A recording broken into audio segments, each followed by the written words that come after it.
mocking any attempt to capture time, let alone mark an exact century's measure of it. Another spring morning breaks on this North County Dublin hinterland, a terrain which bids a swift farewell to the city with a majestic sweep of open country, dazzling in all directions under the rising sun. As the morning steals upon the night, the creep of the city stops, and the beauty of this rich pasture land is laid bare in the sweet embrace of one more unassailable dawn. The invincibility of that first light and the secrets held in its shadows are what brings me here. My name is Donal Dineen, and I have made this journey time and again in this year of 2022 to steal a march on the dawning and make my way to the tiny circular cemetery which rests atop the ruins of an ancient church in Rollstown. I come here with my camera to give some time back to a moment of great significance that was captured here on photographic film exactly 100 years ago, before imprinting itself into the history books and onto the consciousness of a nation. Here lies patriot, politician, husband, farmer, father and freedom fighter Frank Lawless. This is his headstone and final resting place, but for reasons I will explain, his deeds are his monument. Of course, 100 years in the life of these ancient trees here at Rollstown isn't all that much.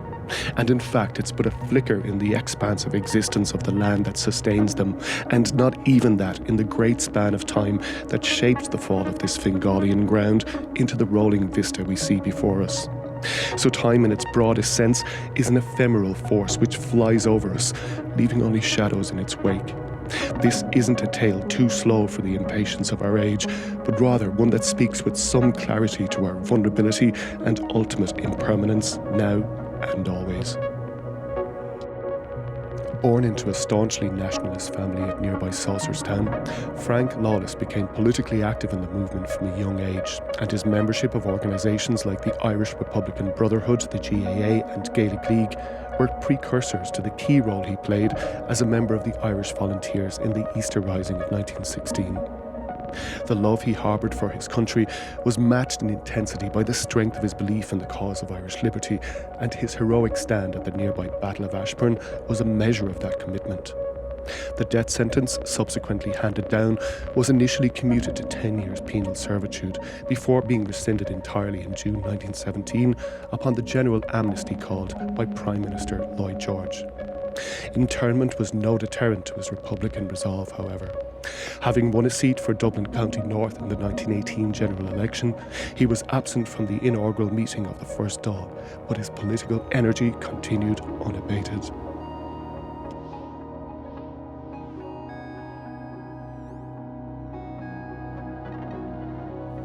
Now, I am not a historian, and accurate impressions of who Frank Lawless was have long since been creased and crumpled into the folds of history books. But there are still ways and means of getting a sense of both the man and his domain, which is where my bicycle comes in, or wheels out, perhaps. There are well over 2 million operational in 2022, but in 1922 there were but a few thousand cars on the roads of Ireland. What peace! Not just for Frank Lawless, but for every Irish person. This was the era when pedal power was the most effective engine and the bicycle king. Pretty much everything else has changed, but the distance from A to B remains steadfastly the same, as does the feel of the temperate breeze between the trees and the fall of that same ground on either flank.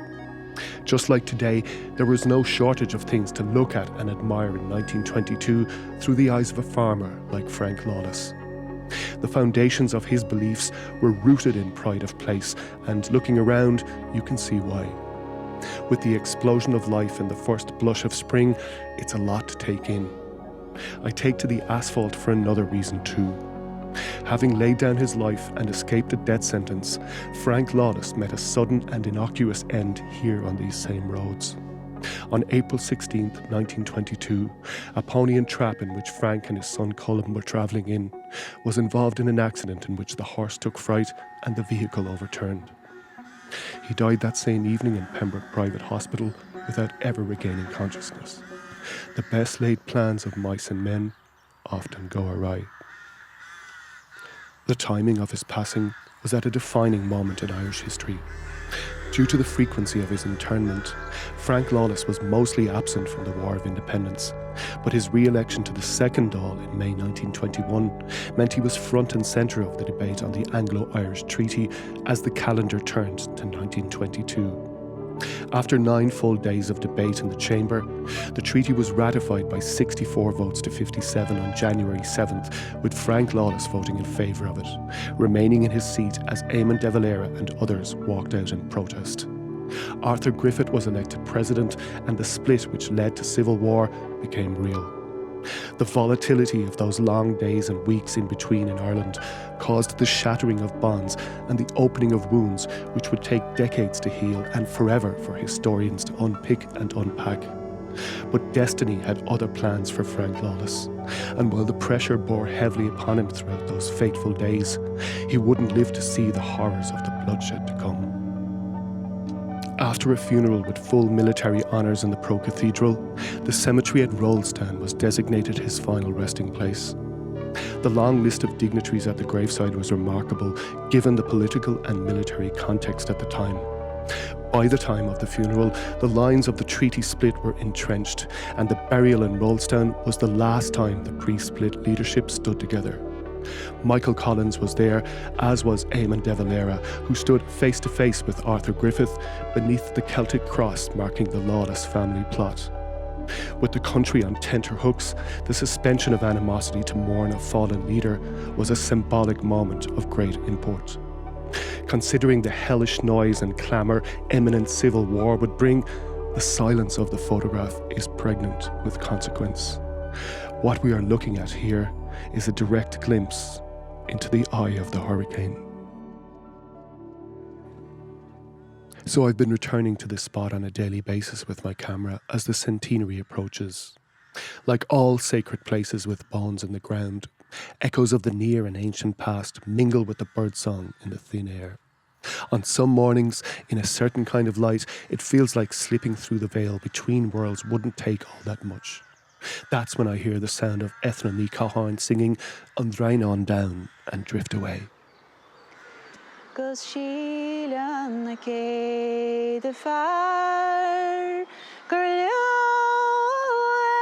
me no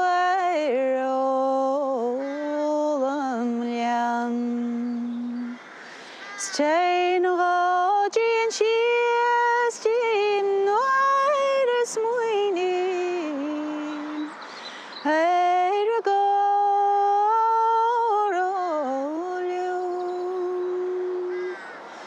Snach the shades is a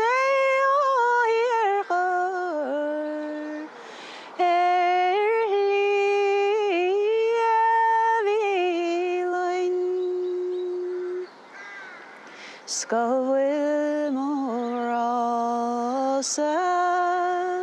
Marvlon and Yarni Aaron Drain on the down.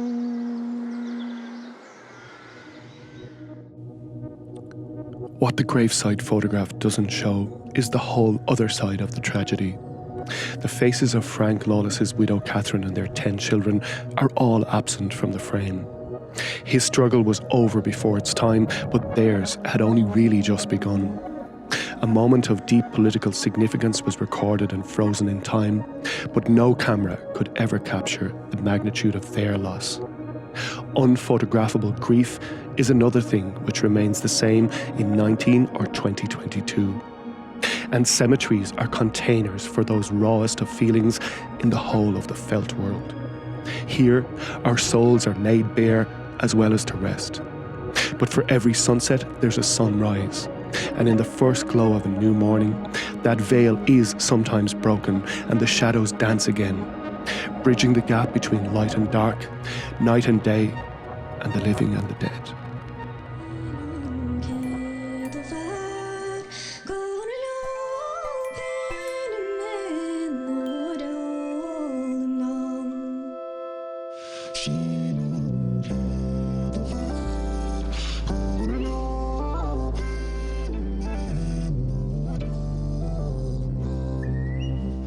Tiny